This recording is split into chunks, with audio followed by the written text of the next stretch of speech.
కేరళ రాష్ట్రానికి రావాల్సిన వాటాతో పాటు వయనాడ్ వరద సహాయం అందించకుండా కేరళ పట్ల పక్షపాత వైఖరికి నిరసనగా కాకినాడలో రైతు వ్యవసాయ కార్మిక కౌలు రైతు సంఘాల ఆధ్వర్యంలో నాయకులు నిరసన ధర్నా కార్యక్రమం చేపట్టారు. కాకినాడ కలెక్టరేట్ వద్ద రైతు వ్యవసాయ కార్మిక కౌలు రైతు సంఘాల ఆధ్వర్యంలో రైతులు వ్యవసాయ కార్మికులు ధర్నా నిర్వహించారు. ఈ సందర్భంగా ఆంధ్రప్రదేశ్ రైతు సంఘం జిల్లా అధ్యక్ష కార్యదర్శులు తిరుమలశెట్టి నాగేశ్వరరావు, గుర్రాల అప్పారెడ్డి, ఆంధ్రప్రదేశ్ వ్యవసాయ కార్మిక సంఘ జిల్లా అధ్యక్ష కార్యదర్శులు టేకుమూడి ఈశ్వరరావు, వల్లు రాజబాబులు మాట్లాడుతూ 100% అక్షరాస్యత, ఆయు ప్రమాణంలో దేశంలో మొదటి స్థానం, మహిళా సాధికారత, విద్యా వైద్య రంగాల్లో విప్లవాత్మక మార్పులు, స్థానిక సంస్థలను బలోపేతం చేయటంలో దేశంలో అగ్రస్థానంలో పయనిస్తున్న రాష్ట్రం కేరళ అని, స్వామినాథన్ కమిటీ సిఫార్సులు అమలు చేస్తూ రైతుకు కనీసం వేతనం అమలు చేస్తూ కార్మికులకు, వ్యవసాయ కూలీలకు మేలు చేస్తున్న సిపిఎం నాయకత్వంలోని వామపక్ష ప్రభుత్వం పట్ల కేంద్ర బీజేపీ ప్రభుత్వం పక్షపాత వైఖరితో వ్యవహరిస్తూ ఆ రాష్ట్రానికి రావాల్సిన నిధులను విడుదల చేయటం లేదన్నారు. ఈ కార్యక్రమంలో నాయకులు దువా శేషబాబు, తోకల ప్రసాద్, దుసర్లపూడి రమణరాజు, డాక్టర్ సూర్యనారాయణ,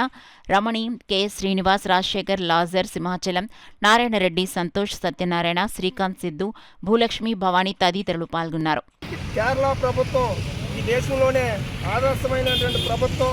అక్షరాస్యతలో కానీ, ఆరోగ్యంలో కానీ, వ్యవసాయంలో కానీ అనేక రంగాల తీసుకుల్లో ముందుకు తీసుకెళ్తున్న సందర్భంలో ఇటీవల సంభవించినటువంటి వయనాడు వరదల్లో కేరళ ప్రభుత్వం చాలా నష్టపోయింది.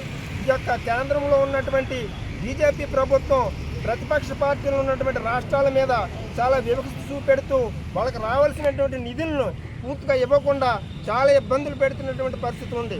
అంతేకాకుండా ప్రత్యేకంగా ఈ దేశంలో వామపక్ష పార్టీలు అధికారంలో ఉన్నటువంటి రాష్ట్రాల మీద మరింత క్రూరంగా వ్యవహరిస్తూ ఉంది.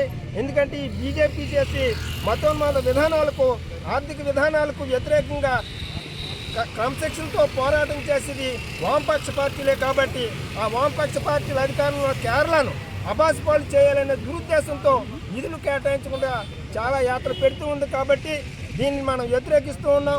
ఈ దేశంలో ఉన్నటువంటి ప్రజాస్వామ్యవాదులు, అన్ని సంఘాలు, అన్ని పార్టీలు కూడా ఖచ్చితంగా కేరళ ప్రభుత్వానికి సహకారంగా నిలబడాలని చెప్పేసి విజ్ఞప్తి చేస్తుంటే దుర్ఘటన, అంతకుముందు భారీ వర్షాలు, ఈ విధంగా కేరళ రాష్ట్రంలో చాలా నష్టం జరిగింది.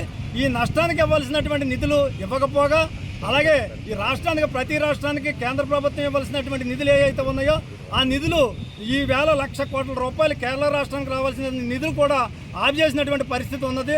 అయినా కానీ ఆ రాష్ట్రంలో అనేక రంగాల్లో, పారిశ్రామిక రంగంగా కానీ, అలాగే వ్యవసాయ రంగంగా కానీ ఆ కేరళ రాష్ట్రం అభివృద్ధి చెందుతూ ఉన్నది. ఇటువంటి పరిస్థితిలో ఒక పక్కన నష్టాలు పాలవుతున్నటువంటి ప్రజలను ఆదుకోవాల్సింది కేంద్ర ప్రభుత్వం అయ్యుండి ఇప్పటికి వరకు కూడా ఆదుకోలేదని పక్షంలో దేశవ్యాప్తంగా కేరళ సంఘీభావ కార్యక్రమాలు జరుగుతూ ఉన్నాయి. దాంట్లో భాగంగా మన కాకినాడలో కూడా కలెక్టర్ ఆఫీస్ వద్ద ఈ కార్యక్రమం నిర్వహిస్తూ ఉన్నాం. వ్యవసాయ రంగంలో మొత్తం రైతులకి ఏదైతే ఉన్నదో అటు వినియోగదారులకు కానీ, ఇటు రైతులకు కానీ నష్టం లేకుండా అక్కడ అనేక విధాలుగా కేంద్ర ప్రభుత్వం, రాష్ట్ర ప్రభుత్వం చేస్తూ ఉన్నది.